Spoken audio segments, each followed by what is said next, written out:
My name is Merv Wiseman, and I'm the owner, the operator, of the largest silver fox farm in North Harbour, Newfoundland and Labrador. I produce about 2,500 pellets on an annual basis.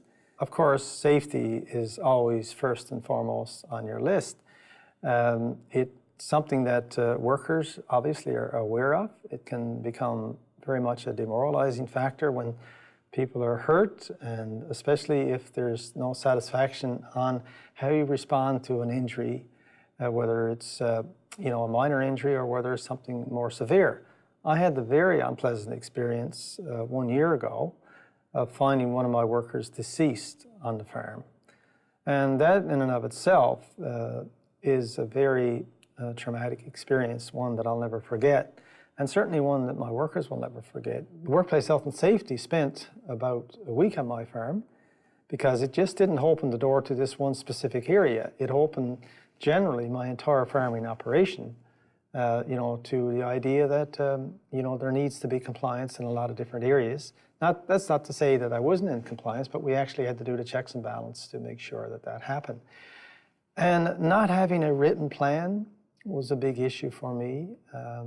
Not having complete job descriptions was a big issue for me.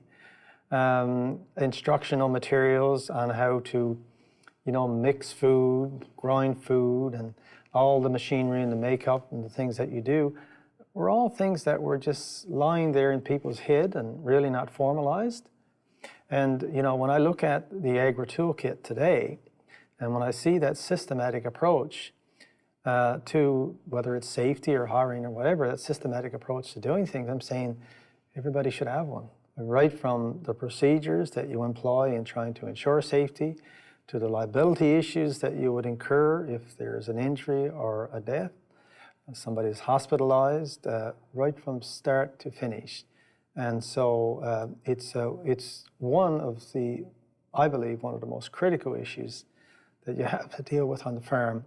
And it's important that people not wait for an accident or a fatality to get that done. And if it's out there now, if the Agri Toolkit, as we call it, has been developed and customized for that purpose, then it applies not just to specific operations, but again, this generic approach to things, it's something that can be applied to all commodities, all areas, not just in Newfoundland and Labrador either, but right across the country.